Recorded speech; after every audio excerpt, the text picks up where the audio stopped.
Ladies and gentlemen, welcome back to this week.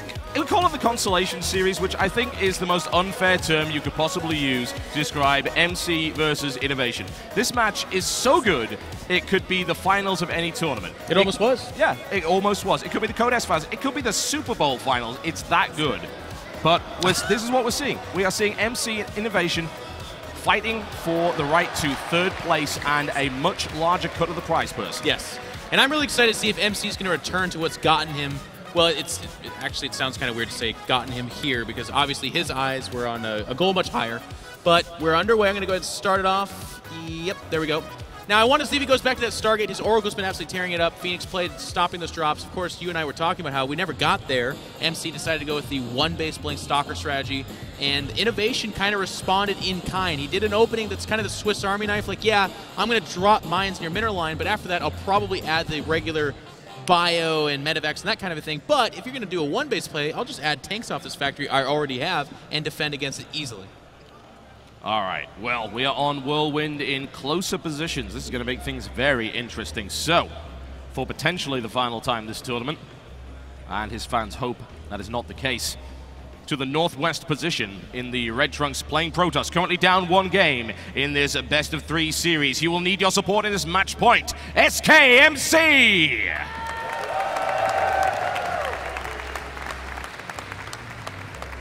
Versus his opponent, a man we have known for some time has been good. The artist formerly known as Bogus. He is in the Blue Trunks, playing Terran to the northeast. He is STX Soul Innovation. I'm hoping these guys give us a show in game number 2 because while I like the tactics of game number 1, Innovation just is too rock solid. I mean, the harass, as you talked about, he went after the gas because really that's where he was forced to go. Actually, I did great analysis on that showing why the bunker was able to defend kind of the center part of the main base, removing a lot of the threat from that Blink Stalker strategy, but he didn't even get the gas. He didn't really get SCVs. He didn't get much at all. The DTs, they were okay, but again, Innovation was so on top of things that the DT hadn't even swung its Sith before it was already getting scanned, and that is that's something that shows that Terran is really on top of things. DTs on one base can't just be merely okay. They've got to do way, way more than that. And as you said, Innovation was just... He has eyes. Eyes in the back of his head, eyes in his arms, in his fingers. It's really quite terrifying. He doesn't like to go near children. They just run away screaming. But he sees all, regardless of where it is. You're absolutely right. I mean, it just... The guy, I really felt like he could be in the finals, but of course he ran up against Flash. And if there was anybody that deserved the finals, it is Flash and it's Life. That, by the way, is going to be the series following this immediately after. It's the grand finals. I cannot wait not to get away from this match because I think this is awesome too. But that is, I mean, it's a rematch for Pete's sakes. How much better a storyline do you want? It's actually a rematch if you think about it. A rematch. It is. They actually played twice. We had Life be defeated by Flash initially, then actually come back in an extended series to win, and then go on to actually win the title. It was unbelievable. It was an incredible story. And now they get to try it again in a new expansion with Flash showing almost exponential player growth within StarCraft 2. And they've actually already played in Heart of the Storm. There's that famous replay floating around of their beautiful match for the launch stuff. And I'll tell you what, give me more of that. I don't mind at all. I think that should make for a great final. But here we are in the consolation match. We're going to determine 3rd and 4th place. Innovation opening up with that reactor on his barracks, still mining the gas that usually indicates things like a factory, and then we've seen the starport play. Get those medevacs dropping off things like, well, it's actually just been Widow Mines. It used to be Hellbats, but now that there's only 2 of them that can fit in there, it's typically the mines. Yeah, and the fact of the matter is that if you have to take that far, you have to get the armory down as well in order to do that. And Terran players, for the most part in this tournament, unless they've been playing mech, they have not elected to produce those units. Yeah. Yeah, it's been interesting, actually. It used to be like everything you saw all the time. Definitely. And now they're like, wait, I can only fit 2 in there? Well, all right, I guess I'll give this Widow Mine a shot. Turns out that's pretty good, too. And I don't think the Widow Mine's going to get any fatter. Innovation going in right now. There is a Stargate. I did not see it, though. And I want to say this. What it did see, not even seeing the second gas, 1,000% standard. Okay, it doesn't look at this and say, I didn't see a Nexus. Clearly he's doing a one-base timing because the Nexus would not have been down anyways. So I like what we can see for MC shaping up here as he does move out with that probes because he can build the Nexus. He's just going to build an Oracle first. Yep. Works for me. And good positions as well to make that happen.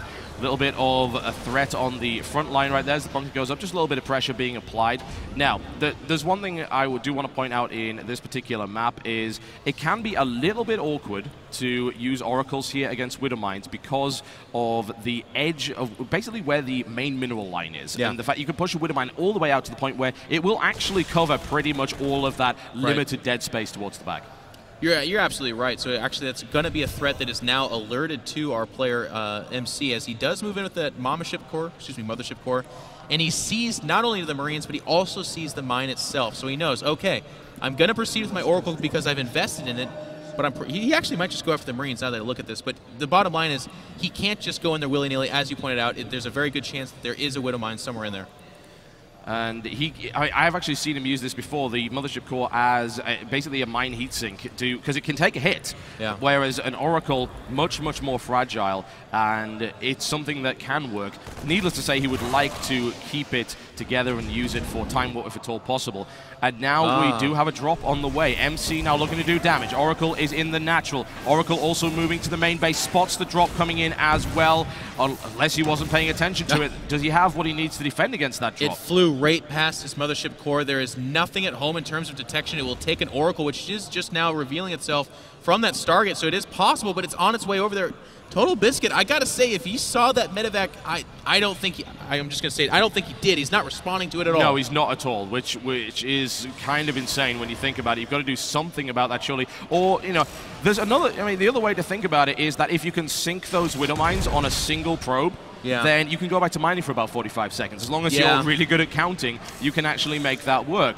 And it's not as damaging as you might think. That's exactly what he's been doing here. Then he's going to use detection to clean that up, and then he can go right back to mining. You can also do it with the second one as well. So in reality, this drop has not done a lot, but it has kept the Oracles away from Innovation Space. Yeah, MC doing a great job cleaning that up really well. And to your credit, you had said you can just put one probe forward, let that mine pop it, sure. I lost a probe, that does suck, but it's better that than to just not mine while your detection comes all the way across the map. So 3 Oracles are going to return back on the map. The mines did die, and that is worth noting because back inside the main base... Mothership core taking a lot of damage. He's not responding to this at all, but it's okay because the Oracles were right there. They're right there to the rescue. And these 4 guys can do a wallop of damage. Now, let's look where those Widow Mines are. There's one in the main mineral line, and if we look at the natural... none there, just missile turrets now going down. So I think there's a time where these Oracles can do a lot of damage. Also look at the numbers and look at the number of gates you put behind this. This smells very much like that failed Oracle bust he attempted against MVP. You absolutely are correct, actually. And with just the one bunker and nothing but Marines coming out, I think Innovation does not know what he's facing. And I think that's a shame because he did scout out a large part of these gateways. In fact, he saw all 5 of them. 5 gateways is an irregular number following a Stargate build. Usually it's Robo, then Robotics Bay, Forge, that kind of stuff. But in this case, he saw nothing but gateways coming after that Stargate. He has to know this is what's happening, but I got to tell you, he just doesn't. There's no Widow Mine, there's no additional bunkers, there's nothing. He's about to get busted. Yes, he is. The question is, will the bust actually do the damage? Floating the Oracles over there, perhaps just saying, hey, look at my Oracles. Aren't they amazing? They're shiny and they might kill your mineral line. Better get back there. But in this case, it is going to be a full-on frontal assault for the most part by the looks of it. He might not even elect to use the Oracles to bust this bunker because it's going to go down so fast, why even bother? Innovation completely unprepared for this. Time warp on the ramp means those Marines are taking forever to get down there. Second time Another warp. time warp, and actually MC is so in such a great position. He's going to back up. Now the Oracles step forward. They are shooting down their lasers on those Marines. The Marines disappearing in record time. Unbelievable. There's 4 Oracles still here. Reinforcements going from the back. No target fire coming in right there. And He's busted Innovation. He smashes it. The bust works. It failed against MVP. It works against Innovation. His natural ramp is completely overrun.